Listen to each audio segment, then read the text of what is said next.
Hello friends, PSC codes and ട്രിക്സിൻ്റെ പുതിയൊരു വീഡിയോയിലേക്ക് എല്ലാവർക്കും സ്വാഗതം. ഇന്നത്തെ ക്ലാസ്സിൽ നമ്മൾ ഇംഗ്ലീഷിൻ്റെ എക്സ്പ്ലനേഷൻ ക്ലാസ്സാണ് ചെയ്യുന്നത്.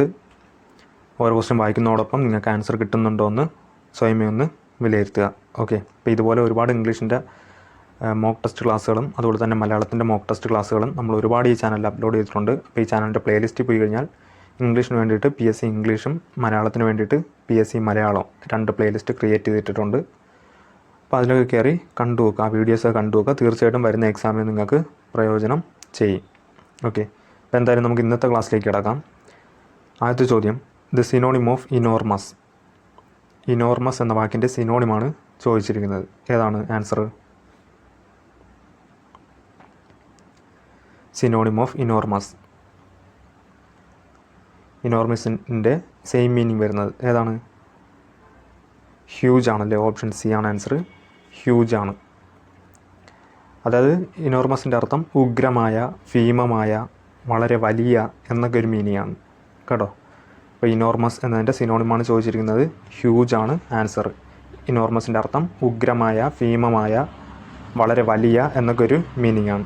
ഓക്കെ, അടുത്ത ചോദ്യം, his friend died dash malaria. His friend died dash malaria. Died കഴിഞ്ഞ് ഏത് പ്രൊപ്പോസിഷനാണ് വരുന്നത്? His friend died dash malaria. അപ്പോൾ ഇവിടുത്തെ ആൻസർ ഓഫ് ആണ് കേട്ടോ, ഓഫ്. ഇപ്പോൾ ഇവിടെ ശ്രദ്ധിക്കേണ്ടത്, ഇവിടെ ഒരു രോഗകാരണമുള്ള മരണമാണല്ലേ. അപ്പോൾ രോഗകാരണത്താൽ മരണം സംഭവിക്കുമ്പോൾ നമ്മൾ ഡൈഡിനോടൊപ്പം ഓഫ് എന്ന പ്രൊപ്പോസിഷനാണ് ഉപയോഗിക്കുന്നത് കേട്ടോ. ഇപ്പോൾ ശ്രദ്ധിച്ചോളണം. രോഗകാരണത്താലുള്ള മരണം സംഭവിക്കുമ്പോൾ നമ്മൾ ഡൈഡിനോടൊപ്പം ഓഫ് എന്ന പ്രൊപ്പോസിഷനാണ് ചേർക്കുന്നത് കേട്ടോ. ഇവിടെ മലേറിയ രോഗകാരണമാണല്ലേ. മലേറിയ എന്ന് പറയുന്ന രോഗകാരണം മരണം സംഭവിച്ചതാണ്. അപ്പം ഡൈഡിനോടൊപ്പം ഓഫാണ് ചേർക്കേണ്ടത്. വളരെ ഇമ്പോർട്ടൻ്റ് ആണ്. ഇതിനു മുമ്പ് എക്സാമിന് ചോദിച്ചിട്ടുണ്ട്.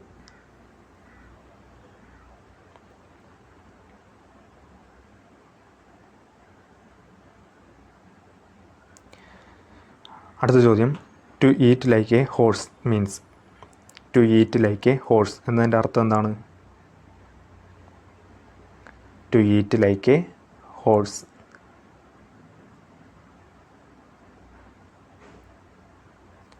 ഇപ്പോൾ ഇവിടുത്തെ ആൻസർ ഓപ്ഷൻ എ ആണ് കേട്ടോ.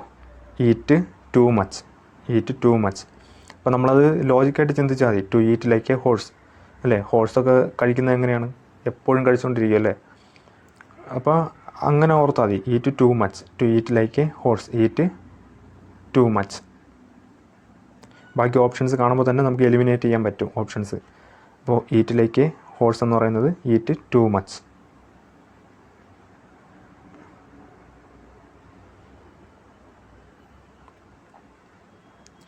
അടുത്ത ചോദ്യം, everybody wanted to stay longer. Everybody wanted to stay longer dash. ഇപ്പോൾ ക്വസ്റ്റ്യൻ ടാഗിൽ നിന്ന് വന്നിരിക്കുന്ന ചോദ്യമാണ്. ഏതാണ് ആൻസർ ആയിട്ട് വരുന്നത്?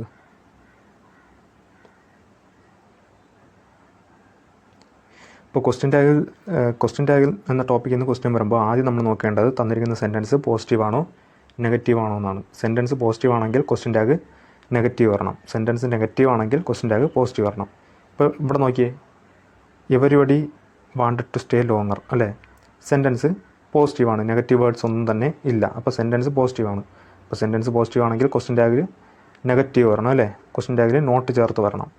അപ്പോൾ അങ്ങനെയുള്ളത് ഓപ്ഷൻ എയും സിയും മാത്രമേ ഉള്ളൂ. ഡിഡിൻ്റെ ദയും ഡിഡിൻ്റെ ഹിയും.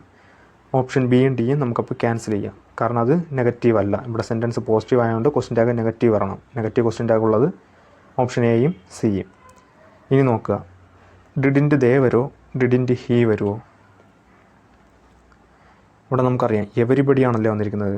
എവരിബഡി വരുമ്പോൾ പ്രോനൗൺ ഏത് വരും? ദേ അല്ലേ വരുന്നത്. ഇപ്പോൾ ഓപ്ഷൻ എ ആണ് ആൻസർ. ഡിഡിൻ്റെ ദേ ആണ് ആൻസർ കേട്ടോ. അപ്പോൾ നോക്കുക, തന്നിരിക്കുന്ന സെൻറ്റൻസ് പോസിറ്റീവാണ്. അപ്പോൾ ക്വസ്റ്റ്യൻ ടാഗ് നെഗറ്റീവ് വരണം. നെഗറ്റീവ് ക്വസ്റ്റ്യൻ ടാഗ് ഉള്ളത് ഓപ്ഷൻ എയും സിയും മാത്രമേ ഉള്ളൂ. പിന്നെ എവരിബഡിയാണ് ഇവിടെ വന്നിരിക്കുന്നത്. അപ്പോൾ എവരിബഡി വരുമ്പോൾ പ്രോനൗൺ ഏതാണ് നമ്മൾ യൂസ് ചെയ്യുന്നത്? ദേ ആണ്, ദേ. അപ്പോൾ ഡിഡിൻ്റെ ദേ ആണ് ആൻസർ കേട്ടോ. അല്ലാതെ നമുക്ക് ആൻസർ നോക്കുക. വാണ്ടഡ് എന്ന് പറയുന്ന വേർഡ് സ്പ്ലിറ്റ് ചെയ്യുമ്പോൾ ഡിഡ് പ്ലസ് വാണ്ടാണ് വരുന്നത് അല്ലേ. Did plus want. അപ്പോൾ ആ ഡിഡ് വെച്ചിട്ട് ക്വസ്റ്റ്യൻ ടാഗ് നിർമ്മിക്കണം. ഇവിടെ പിന്നെ നമുക്ക് ഓപ്ഷൻ എലിമിനേഷൻ മെത്തേഡ് വഴി കറക്റ്റ് ഡിഡിൻറ്റിലേക്ക് നമ്മൾ ആൻസറിലേക്ക് എത്തും. എന്നാലും ഒന്ന് പറഞ്ഞെന്നേ ഉള്ളൂ. ഓക്കെ, അപ്പോൾ ആ കാര്യം കൂടി ശ്രദ്ധിക്കുക. ഡിഡിൻറ്റ് ദയാണ് ആൻസർ.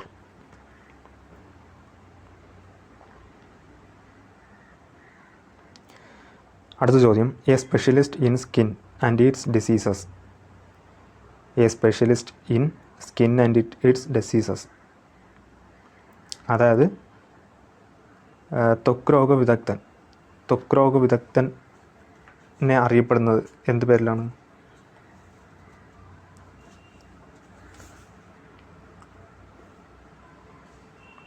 സിമ്പിൾ ചോദ്യമാണ്. ഡെർമറ്റോളജിസ്റ്റ് ആണ് കേട്ടോ. ഓപ്ഷൻ ബി ആണ് ആൻസർ, ഡെർമറ്റോളജിസ്റ്റ്.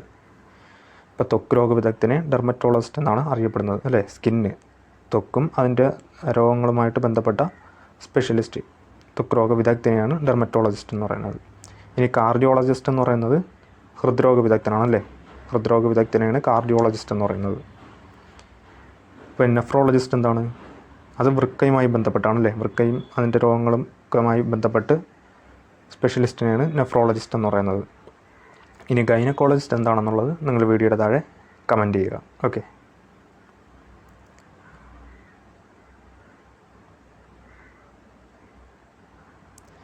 അടുത്ത ചോദ്യം, dead body of a human being. ഇപ്പോൾ ഒരു ഹ്യൂമൻ ബീങ്ങിൻ്റെ ഡെഡ് ബോഡീനെ എന്ത് പേരിലാണ് അറിയപ്പെടുന്നത്? Dead body of a human being. വളരെ ഇമ്പോർട്ടൻ്റ് ആണ് കേട്ടോ. ഇത് കൺഫ്യൂഷൻ ആവാൻ സാധ്യതയുള്ളൊരു ക്വസ്റ്റ്യനാണ്. നിങ്ങൾ ഓപ്ഷൻസ് നോക്കിയേ, എല്ലാം കൺഫ്യൂഷൻ ആവാൻ സാധ്യതയുള്ളതാണ്. അപ്പോൾ ശ്രദ്ധിച്ചോളണം. Dead body of a human ബീങ്ങിനെ കോർപ്സ് എന്നാണ് പറയുന്നത്. ഓപ്ഷൻ സി ആണ്,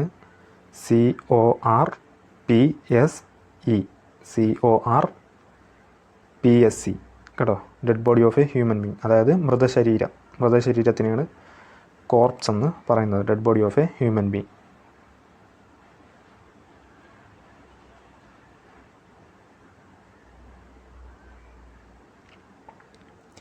അടുത്ത ചോദ്യം, choose the correctly spelled word. ഇപ്പോൾ ഈ തന്നിരിക്കുന്നതിൽ സ്കിൽഫുൾ എന്ന വേർഡ് കറക്റ്റ് സ്പെല്ലിങ്ങിൽ കൊടുത്തിരിക്കുന്ന ഏതാണ്? ഇത് ഇതിനു മുമ്പ് ചോദിച്ചിട്ടുണ്ട് കേട്ടോ, എക്സാമിന് ചോദിച്ചിട്ടുള്ളതാണ്.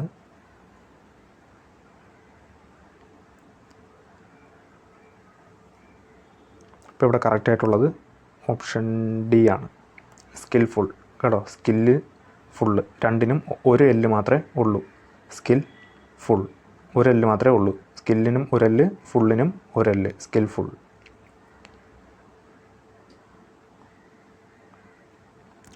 അടുത്ത ചോദ്യം, ക്വയർ മീൻസ്. ക്വയർ എന്നതിൻ്റെ അർത്ഥം എന്താണ്?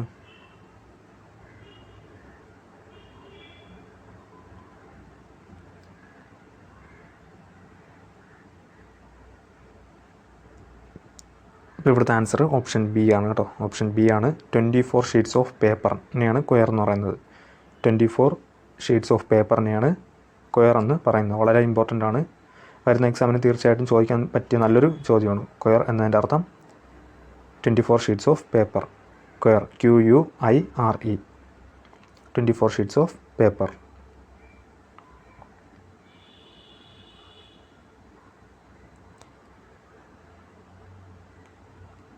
അടുത്ത ചോദ്യം, he was arrested and now out on dash. He was arrested and now out on dash. ഏതാണ് ഇവിടെ ആൻസർ ആയിട്ട് വരുന്നത്? അതായത് ഇവിടുത്തെ മീനിങ് വരുന്നത് ഇങ്ങനെയാണ്, അവൻ അറസ്റ്റിലായി, ഇപ്പോൾ ജാമ്യത്തിലാണ്. ഇപ്പോൾ ജാമ്യത്തിലാണ് എന്നൊരു മീനിങ് വരുന്ന വേർഡാണ് നമുക്ക് ആവശ്യം.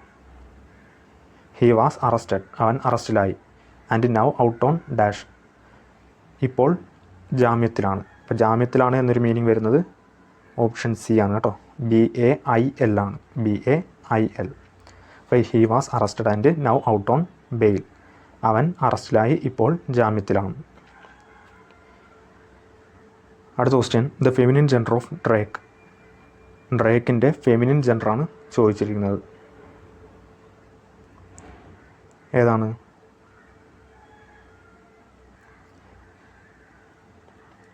ഡക്ക് ആണല്ലേ. ഓപ്ഷൻ ഡി ആണ് ആൻസർ. Drake, duck. ഡ്രേക്കിൻ്റെ അർത്ഥം ആൺതാറാവ്, ഡക്കിൻ്റെ അർത്ഥം പെൺതാറാവ്. ഓക്കെ, ഇനി അതുപോലെ ഓപ്ഷൻ എ നോക്കിയേ, ഡ്യൂക്ക്. ഡ്യൂക്ക് എന്നതിൻ്റെ അർത്ഥം എന്താണ്? പ്രഭു.